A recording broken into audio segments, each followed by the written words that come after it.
I wound my way around to the back door and let myself into Aunt Helen's house, something I have done routinely for years. Usually, I just came over to visit, since I was very close to my aunt. She was like a second mother to me. Only I was more comfortable talking to her, to confide in her. She never had children of her own, and now, she was a widow. So she considered me like her own son. And as such I did many chores for her. Now that school was out for the summer, I had a lot of time to spend with her since it was boring to stay at home, and she always had fun things to do.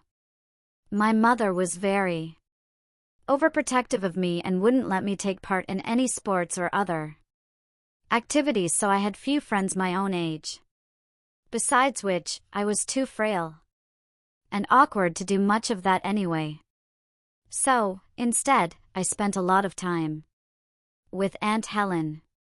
She was a lot more fun and interesting and very nurturing. I was looking forward to getting my driver's license next year at age 16 so we could go places together and I could be her driver and expand our activities. This trip, I was delivering a cake Mother had baked for Aunt Helen. I placed it on the kitchen table and called out to her. She was in her living room, struggling with some sewing. Struggling was an understatement. She was cussing under her breath.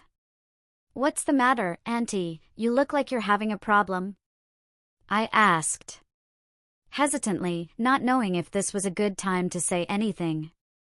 "Oh, hello Bobby, I didn't hear you come in." "Yes, I'm having an awful time with this dress. I'm trying to hem it evenly and I can't get it right. This is my third attempt. It's so difficult to do this properly with the dress spread out on a table. I wish I had a dressmaker's form to hang it on to get the hem straight," she replied in total frustration. "Anything I can do to help you? Maybe I could hold the dress up for you so it wasn't laying flat," I offered. "Oh, no, dear, I'm afraid that wouldn't help much, thanks. I tried hanging it on a door and that doesn't work. It's not the right height," she replied, looking at me. "I doubt if you could hold it straight and steady for the time it would take me, but I wonder, would you be willing to put the dress on? You could be my form. That would help a lot because you could rotate as I pin it." "Well, sure, I guess so, if that's what it takes," I responded. I really wanted to be helpful. She's always been there for me. So what if it meant putting on a dress? It's only for a short time. I removed my shirt and pants while she gathered up the dress and placed it over my head and carefully guided it down my body. I wasn't bashful with her. Heck, she's known me since birth. Being as tall as her and close to the same size, the dress fit very well. "This is very good of you to do this for me, Bobby. I really appreciate it. And you look very nice in a dress, I might add," she said as she smoothed the fabric and straightened it to hang properly. "It sure feels strange, not bad," I noticed as she carefully zipped up the back. "To get the length right, I think you'll need to wear my shoes so I can measure from the floor, okay?" She went to find appropriate shoes while I stood and twirled back and forth to make the skirt wrap around my legs. It felt different than anything I'd ever worn. Actually kind of nice. I stepped into the shoes, pumps with 2 3/4-inch heels, also a fit. "My goodness, you look so nice in that outfit, I can't believe it. I should look that good." Auntie, you're joking. But it does feel odd, but kinda good," I admitted. She proceeded to take measurements and place pins in the new hem as I slowly rotated. I noticed my image in the mirror across the room. I saw the image of a young girl in high heels. Could that be me? It had to be. A strange sensation came over me. I felt comfortable standing there. I actually enjoyed wearing this dress. I thought I should have been embarrassed, shy. Something other than what I was feeling. "Auntie, what's it like to be a girl?" I asked, shattering the silence like a glass hitting the floor. The image of the girl in the mirror was very much in my mind. Since the work was progressing smoothly, Auntie was now in a good mood. To be a girl? Well, Bobby, I'd say in most aspects, it's fun. You get to wear pretty clothes and do fun things. People treat you nicely. I certainly enjoy it, like I have a choice, she said, smiling. She noticed I was constantly admiring myself in the mirror from various angles. "Why do you ask? Would you like to try it for a while? I'd be willing to help you. I think you'd make a pretty girl. You do have pretty features." "Oh, I was just wondering, what would I have to do?" The thought of it began to interest me, more than interest excite me. What would it really be like?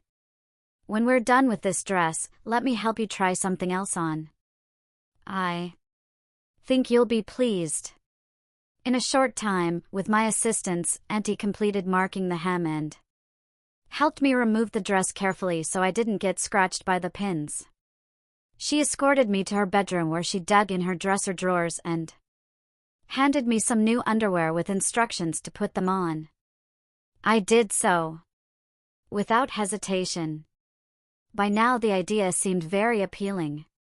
First, a pair of panties, then a bra with lace cups which she hooked for me behind my back and adjusted the straps for the best fit. She stuffed some rolled-up stockings into the cups until they were properly formed to her satisfaction. The panties were just like my own briefs but of a finer, softer fabric and a more snug fit. I didn't think the bra was necessary except to give me shape. But it too felt good. I offered no resistance to any of this. "You seem so willing to wear these things, my dear, I'm a little surprised. You want to do this. Have you wanted to before now?" "No, Auntie, I don't know why, but it seems exciting, and it feels so good." Aunt Helen smiled but said nothing. The next offering was a full slip which I pulled on over my head and down my body, the cool, form-fitting, sheer nylon feeling so luxurious. With each garment, the sensation within me intensified. I sat down while she showed me how to put on pantyhose. They felt heavenly on my legs, in fact all the lingerie was wonderful. While I was admiring myself in the mirror and savoring the feeling of these new garments on my body, she handed me a flower printed shirt dress with short sleeves and a button front. I stepped into it and put my arms through the sleeves. The full skirt fell to just below my knees. It was difficult to button since the buttons were reversed for me. "You'll get used to the buttons, girls' things button different than boys." "I'll get used to it." "Oh, will I be wearing them that much?" I inquired innocently. "I hope so, young lady," she replied. To my surprise, she called me young lady. That had an appealing sound. I was beginning to hope so, too. Everything fits so perfectly, we were both impressed. Back into the high heels, I practiced walking in my new outfit. "Why, you're adorable, Bobby. You're a natural, you really should have been a girl." "So, how do you feel now?" "I like it, Auntie. I know I'm not supposed to, but I do," is all I could say. Why wasn't I embarrassed, I wondered. I actually liked to be dressed this way. "Yes, I think you were meant to be a girl, Bobby. You're not like other boys, you never were. She started to say more, but stopped. Let me do your face, dear. I think you'll like that too, she added as she ushered me to the bathroom where she kept her makeup. She applied a pink lipstick and a touch of blush to my cheeks, telling me that my natural complexion didn't need anything else, especially for a girl my age. My hair, which I wore almost shoulder length, was easy to brush up into a feminine style. She clipped a pair of earrings on me and stood back to admire her work. Instead of a 15-year-old boy, you could pass for an 18-year-old girl. You're absolutely beautiful, Bobby. Thanks, Auntie. I feel pretty, I like what I see. Does that mean strange or something? I don't think so. As long as you're happy with yourself, I don't see anything wrong. Let me teach you some of the finer points of being a girl. You're welcome to stay this way as long as you wish. My dresses are a bit old for you, but if you choose to continue, I'll buy you some things more befitting a girl your age. She seemed unusually willing to help me. I thanked her and we began to practice some feminine maneuvers such as sitting in a skirt, walking in heels with poise, gesturing, general ladylike things she felt I should know. She even coached me on feminine voice inflections and vocabulary. I didn't realize there was such a thing, but I learned that men speak differently than women. I was a willing subject. I stayed for dinner and eventually and regrettably, I had to revert back to my boy clothes. I asked Auntie if she could arrange for me to stay with her over the weekend. A phone call to her sister settled that since it wasn't an unusual request. You're welcome to stay with me, but if you do, I want you to stay as a girl. That means dressing like that every day and behaving as a young lady, and doing chores. Do you agree to that? In return, I'll teach you to be a lady. Of course, I accepted. That was my plan. I was excited to try this new lifestyle, to see what it was like to be a girl. For the next 2 days, with constant coaching from Aunt Helen, I started to develop confidence with my dressing, feminine behavior and applying makeup. I was getting very acclimated to my new image. I see a change in you, Bobby, and I admit, I like what I see. You've become very feminine, actually very calm and content. Is this what you really want? Auntie asked, one evening. I don't know, Auntie, but I am happy. This makes me feel good. It feels right for me. I've never been into boy things, anyway. The stuff you've taught me and had me do are fun. What are you going to do when school starts? You can't go back as a girl, you know. Yes, I know, but I can still dress after school, can't I? Will you still help me? Of course I will, my dear. I'll always be here for you. You may be my sister's son, but you're also my little girl. But you must not forget how to act as a boy when the time comes. Oh, Auntie, I love you, I said as I hugged her tightly. I really felt like a real girl. At least, now I wanted to be one. Wearing shorts, pantyhose, and a halter top, and, of course, the high heels, which I'd become quite accustomed to, I helped Auntie with her house cleaning. It was awkward to work in the heels, but I wanted the practice.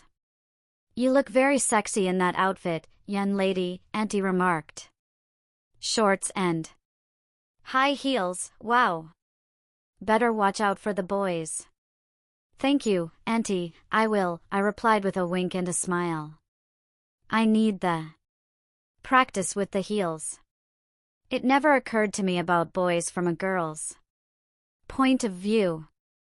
I was just getting interested in girls, but now as a girl. What do I do about boys? Oh well, I thought, I'll worry about that when the time comes.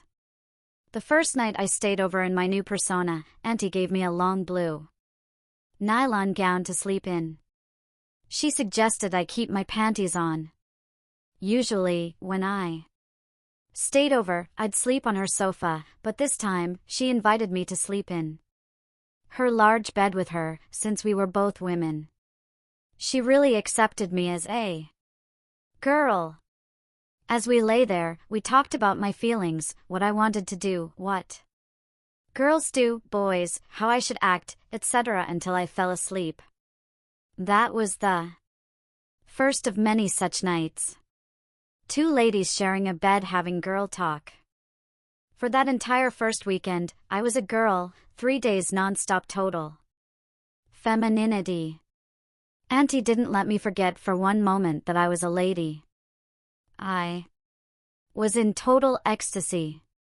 On Sunday, we went out in public, shopping at a large mall. Again, I should have been nervous going out in a dress, but I wasn't. I was actually eager to be seen that way. She bought me my own underwear, including panties, a padded bra sized for a teenager, some hose to be worn with garters plus pantyhose, and a garter belt. All the clerks naturally assumed I was female, but why not? I looked, felt, and acted like one. We went to buy shoes for me, suitable for my age. I was able to try them on and practice walking in heels, which, by now, I did with ease. I was completely confident sitting in a skirt with the shoe salesman at my feet and keeping my legs together. I had learned my lessons well. Auntie was proud of me. As we continued to discuss my wanting to be a girl, Auntie explained that it might not be possible for me to continue this forever. I told her I was very happy as a girl, that I didn't want to be a boy, at least not live as one. She agreed to help me on a part-time basis to fulfill my desire to be a girl, until I come of an age when I could decide for myself which direction I wanted to go. But for the time being, I'd have to live 2 lives. She made me understand the problems. We talked about the downside of being a woman, how women are talked down to and patronized, how a woman must always keep her guard up with men, the glass ceiling in the business world. I was willing to accept all that. I told her it wasn't easy being a man either, especially when you don't conform to the stereotype of a jock. I had developed more confidence in myself as a girl than I ever had as a boy, probably because I was now better looking and felt better about myself. We went in public a lot more as mother and daughter. Although her clothes fit me, she bought me many things more for a teenager. Dressed as a girl, I was paying notice to boys and they were noticing me. I was comfortable talking to them when they would approach.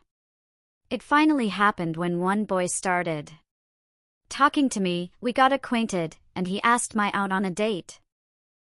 Though he was handsome and nice, and before I realized it, I accepted. Auntie thought it would be okay as long as I was careful and remembered to be a lady. She was as confident of my femininity as I was. Dressed in a skirt, sweater, stockings and heels, I wore a panty girdle just in case, both to conceal my genitals and in the event he got frisky and tried to feel me. My date picked me up at the assigned time, and we went to a movie. During the show, he put his arm around me and it felt good. Afterward, we went for a bite to eat, followed by a long walk. We talked about everything and nothing, boys/girl conversation. He was trying to impress me, and I was trying to please him. I made a conscious effort to watch my vocabulary and tone of voice to keep it feminine. Otherwise, I was completely relaxed as a young lady on her first date. Taking me home, he thanked me for a nice evening and kissed me goodnight. I had never kissed anyone before, boy or girl. My first kiss, and it was with another boy. But now, feeling like a girl, I returned his kiss warmly, as a girl would, feeling secure in his arms. This was further assurance to me that I wanted to be female. I wanted more kissing, but I withdrew before it went too far. When I related all this to Auntie, she was proud of me for handling it so well. She had been confident I would. She was also not surprised that I enjoyed it. When school started again, I was back to being a boy, in practice but not in spirit. I could only be a girl on the weekends. Well, better than nothing. I became aware that I didn't look at boys other than as competitors in the scheme of things, but I now looked at girls differently. I looked at them with envy. I studied them, their actions, movements, dress. I felt I could relate to them. After all, I had experienced how they felt, their thoughts, how their clothes felt. I now, more than ever, wished I could be one of them, a sister. Yet, I still felt attraction to them.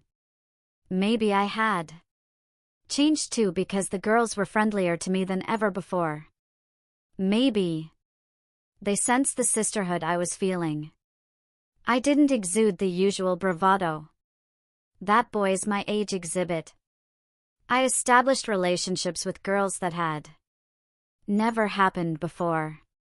One girl in particular, Lena, I found especially attractive. We went out on a date, ending in the inevitable kiss. This time, I was the aggressor, as boys are supposed to be, and as much as I could be. I didn't enjoy having to do it, but it was expected. The kiss was just okay. But it made me realize I really enjoyed being kissed by a boy more. Maybe because I liked being held securely in his arms and being submissive in the act. Lena and I got better acquainted and eventually become close friends. We discovered we had a lot in common. More than she expected.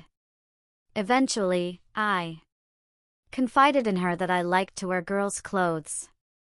She accepted that with little surprise, admitting that she thought I was different than the other boys. And she wasn't offended. She wanted to see me dressed. Feeling I could trust her, wanting to trust her, I arranged for her to visit me one Saturday at Auntie's house. When she arrived, I answered the door. "Hi, I'm Lena. Is Bobby here?" "I'm supposed to meet him at this address." "Hi Lena, I'm Bobby." Her jaw dropped in astonishment when she saw me. I was wearing a miniskirt, hose, a sweater over my padded bra, and high heels. I had red lipstick and matching red fingernails. My hair was styled. "My gosh, Bobby, you're beautiful." "You had me fooled completely," she exclaimed. We sat down to talk, as I crossed my ankles, keeping my legs together in the short skirt. Lena was still speechless. I finally broke the silence. "Well, are you offended, pleased, what? Say something. What do you think of me now?" "No, of course not. Why should I be offended? I think you're wonderful. You obviously enjoy doing this. You're a beautiful girl and a wonderful guy. I get 2 for 1. Offended? No way." I was totally relaxed after that confrontation. We spent the afternoon chatting as 2 girls. I explained how I started and how I felt. Lena was very understanding. We went out that night as girlfriends. That was the Beginning of a beautiful friendship, although she was sworn to secrecy. Lena taught me things about being a young girl that Auntie had either overlooked or forgotten. She further enhanced my desire to be a female. We were the closest of friends, both as girls and as boys/girl through high school. We ultimately grew intimate, since we were dressing together, and as a girl, I could spend weekends with her at her house sharing her bed, as girls do. Intimacy with her was wonderful, especially when her parents were around. And completely unaware of my true gender. She grew to love it, which we both agreed was safer. Imagine, I was welcome to sleep with her in her parents' home. I was treated like royalty, female royalty. I could prance around in my lace nightgown and a robe, and they never suspected I was anything other than a young lady. After high school, Lena and I enrolled in college together and shared a small apartment. I wanted to register as a female, but it was too much trouble and confusion changing identities. Auntie and I discussed my changing genders permanently. In other times I would have done it, but now, with Lena, I wasn't sure. I loved her and wanted to marry her, but I still wanted to live as a woman. So, I continued the dual life. I attended classes as a man, but we'd go out and socialize as two women. Over summer vacation, we took jobs as library aides at the college as two women. I was still more comfortable living in a feminine persona. My hair was very long, so I kept it in a ponytail. My ears were pierced for earrings. I kept my skin and complexion feminine with cosmetics and skin care treatments. I kept my weight down with diet to maintain a feminine physique, although I was naturally thin anyway. My body was completely shaved, and from all the years of wearing a bra and some chest exercises along with the use of herbal hormones, I had developed a small bust, enough to show a little cleavage with the right bra, and making wearing a bra a necessity. I had mastered how to apply makeup and do my hair so that I looked like a natural woman, and I felt like one. The summers were too short. Working as a woman in the company of other women was heaven. Soon after graduation, Lena and I married, a small but traditional ceremony. After which, we honeymooned as two women. Lena was content to let me live as I please as long as I agreed not to have gender change surgery. I did indulge in electrolysis to further effeminize my body. Lena got a job as a teacher. Having gotten a degree in engineering, I found a job in technical sales, requiring a lot of travel, which afforded me the opportunity to crossdress. When out of town, I tried making some sales calls as a woman, posing as a substitute for my male self who, I said, was detained, or some other excuse. I found it to be very advantageous, getting me access when and where male salespeople couldn't, or just the novelty of being a woman in a male-dominated field. One of my largest accounts was a female-owned business where the owner was a feminist. As a woman, I was received graciously. As a man, she didn't want to talk to me. I also discovered how men were so easily influenced by a short skirt and nice legs. A few drinks and a few kisses when necessary, and many deals were closed. I could see how women can sleep their way to the top of an organization. And I still enjoyed being held, romanced, and kissed by a man. I often wanted to go farther but couldn't risk it. In time it got too complicated trying to balance two personas, one being fictitious, so I went off and became my own sales rep, as a woman. This allowed me to live en femme full-time, my dream. I've been happy ever since. I'm convinced I was born to be a woman, as I'm sure Auntie knew from the beginning. If I knew who the doctor was who identified me at birth as a male, I'd sue him for malpractice.